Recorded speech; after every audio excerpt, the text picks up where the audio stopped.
Buenos días, estimados estudiantes de la institución educativa particular El Triunfo. Saludamos especialmente a nuestros estudiantes de cuarto de secundaria, perdón, con quien desarrollo pues el curso de literatura peruana. Bienvenidos a esta semana número 9. Hemos venido hablando de la literatura de la emancipación. Hemos mencionado que esta literatura ayuda a estimular por medio de la expresión intelectual y escrita la lucha por la libertad, la lucha por la soberanía, por tener una república sin opresión, sin dominio. En los representantes más importantes que nosotros ya hemos revisado está José Baquíjano y Carrillo, está Juan Pablo Vizcardo y Guzmán, José Faustino Sánchez Carrión, Mariano Melgar Valdivieso, José Joaquín Olmedo e Hipólito Unanue.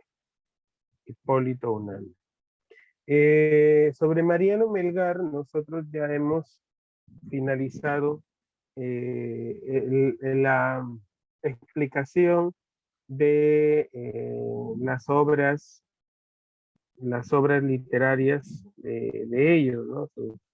Los famosos yarabís y sonetos, ¿ya? De José Baquíjano y Carrillo, pues habíamos dicho que nació en Lima, que estudió Derecho Español, que empezó su carrera literaria leyendo el elogio al virrey Jáuregui. Él critica las reformas hispánicas que han perjudicado la hegemonía comercial limeña en Sudamérica. Esto le costó pues varias retracciones públicas. Fue presidente de la Sociedad de Amantes del País, fue el fundador también del Mercurio Peruano en 1791, el cual era un ilustrado impreso más importante del siglo XVIII. Él escribió con el seudónimo de Cefalio. Su obra más importante pues es el elogio al virrey Jáuregui. Aquí tenemos también la historia, lo que escribió con el seudónimo de Cefalio, historia de la creación y establecimiento de la Real Audiencia y la historia de la Fundación, Progresos y actual estado de la Real Universidad San Marcos de Lima. La historia del descubrimiento del Cerro de Potosí, su fundación de Sistema Imperial Villa, y sus progresos y estado actual. Muere en Sevilla en 1817. De ahí vamos a hablar de Juan Pablo Vizcardo y Guzmán. Algunos autores lo llaman como Paolo Rossi, ¿ya? Y pues claro, es conocido por su obra La Carta a los Españoles Americanos. Este autor nace el 26 de junio de 1748 en Arequipa. Cursó estudios con los jesuitas en el Real Colegio de Nobles de San Bernardo del Cusco. Ingresó como novicio a la Compañía de Jesús, realizó sus primeros votos y en 1967, después de la orden de expulsión de los jesuitas de España y sus dominios, fue obligado a embarcar con destino a España y posteriormente a Italia. Él en 1972 viajó a Francia, desde donde escribe y publica su famosa Carta a los Españoles Americanos, en donde pues incitaba a luchar contra la opresión española, recuperar el imperio de los antepasados y construir una patria soberana. El documento fue enviado en 1799, siendo difundido primero en francés y traducido al español en 1801 por Francisco de Miranda, extendiendo por todo el continente el sentimiento emancipador. Murió empobrecido el 10 de febrero de 1798 en Londres. De ahí tenemos a José Faustino Sánchez Carrión. José Faustino Sánchez Carrión es conocido con el seudónimo de El Solitario del Sayán. El Solitario del Sayán. Y su mejor obra se titula Cartas. Él nace en febrero de 1787 en Huamachuco, Perú. Se crió en el seno de una familia minera. Cursó estudios en el seminario de Trujillo. Después se trasladó a Lima para ingresar al convictorio de San Carlos, donde llegó siendo un alumno a enseñar filosofía, ¿ya? Y ese mismo año se tituló e ingresó al Colegio de Abogados de Lima. A causa de sus ideas liberales, sufrió el destierro de Lima, trasladándose a Sayán, ¿ya? Un pueblo lejano, un pueblo cercano a Huacho, donde se encontraba cuando José de San Martín proclamó la independencia peruana. Tuvo un papel decisivo en el establecimiento del sistema republicano del gobierno del Perú posterior a la independencia y fue también uno de los inspiradores de la primera constitución política del Perú con tendencia liberal en el año 1823. Sobre José Faustino Sánchez Carrión también podemos mencionar que él acompañó a Bolívar en su campaña por el territorio peruano, suministrando recursos al Ejército Unido Libertador, formado por la Gran Colombia y la República de Perú. Victorioso de las batallas de Junín y Ayacucho. En 1824-1825 fue ministro de Gobierno y Relaciones Exteriores del Perú, firmando invitaciones cursadas por Bolívar a los gobiernos americanos para que enviaran sus representantes al que sería el Congreso de Panamá. Y muere en junio de 1825 en Lurín, Perú. ¿Ya? Su obra entonces es Cartas y su seudónimo El Solitario del Sayán. Mariano Melgar Valdivieso, su verdadero nombre es Mariano Lorenzo, su nombre completo, Mariano Lorenzo Melgar Valdivieso. ¿Ya? Es el máximo exponente de la literatura de la emancipación.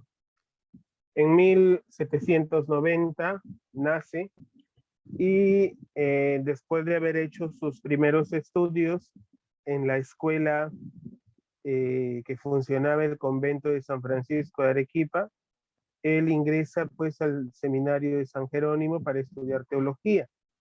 Luego de 3 años gana una beca y se le encarga para, de forma interina, enseñe la clase de gramática. En marzo de 1810 figura como catedrático de latinidad y retórica. El 9 de agosto del mismo año como catedrático de física y matemática. Recibe las órdenes menores el 21 de septiembre de manos del obispo de Arequipa, ¿no? Las órdenes menores, pues vamos a hacer referencia al diaconado. Con ocasión del Cabildo Constituyente en diciembre, Mariano Melgar escribe una oda, la cual va a ser posteriormente conocida, que es la Oda a la Libertad. Después dedica Oda a la Soledad, José María Corbacho, quien era su compañero de seminario, y en la Sociedad o Tertulia Literaria de Arequipa. Se enamora con bastante ahínco, empeño, de su prima, una prima de segundo grado, una prima lejana, María Santos Corrales, a la que dedica su carta inmortal, su obra inmortal, Carta a Silvia. Por supuesto que él la llama Silvia a ella para poder proteger su identidad. Recuerde que Mariano Melgar es conocido como el poeta de los Yaravíes, el poeta mártir, el poeta soldado y el precursor del romanticismo. Tenemos ahí que En el número 32, en 1813, de Mercurio Peruano, aparece, perdón, en el periódico El Investigador aparece algunas fábulas de él, el ruiseñor y el calecero, de tinte político, ¿no? Después, de vuelta de Arequipa, el poeta encuentra indiferente a Silvia y para olvidarla, pues empieza a hacer actividades literarias como leer y traducir a Ovidio. Eh, al decir del crítico Augusto Tamayo Vargas, el yaraví es una descomposición castellana del primitivo jarawi como manifestación mestiza dentro de la literatura peruana, que recoge los elementos vernaculares convirtiéndolos en motivos poéticos, ¿ya? Recuerde, él se murió en la batalla de Humachiri, aquí lo tenemos en 1914, a ver, ahí está. Estalla en la revolución en Cusco, bajo la inspiración de los hermanos Angulo y acaudillada por Mateo Pumacahua. Entonces, el 11 de marzo de ese mismo año, luego de la derrota de Humachiri, el poeta arequipeño es prisionero. Lo fusilan al día siguiente, ¿ya? Y 6 días después ahorcan a Mateo Pumacahua. Se dice que cuando el oficial del pelotón de fusilamiento le dice, le va a poner una venda a los ojos para que la lástima o la pena no vulnere a los que iban a disparar. Este la rechazó diciéndoles, póngansela ustedes, en alusión a la venda, que son los engañados porque América será libre antes de los 10 años. Y lo que él dijo se cumplió, ¿no? Antes de 1924 ya estábamos con un proceso de independencia. La mayor parte de la obra de Mariano Melgar ha sido publicada póstumamente y encontramos pues odas filosóficas, poesía filosófica, poesía cívica, poesía laudatoria, poesía amatoria, epístolas, yaravíes, fábulas, epigramas, traducciones y paráfrasis. En 1827, cuando aparece pues la carta Silvia, y el mismo año en el diario El Republicano de Arequipa publica 5 fábulas, ¿no? Aquí tenemos ya las obras del autor con algunos años, ya que son las más importantes. Tenemos en sus obras de poesía, estas tienen un profundo carácter nacional porque tuvo como fuente la lírica prehispánica. De los yaravíes solo se conservan 10 poemas derivados de los jarawis quechua.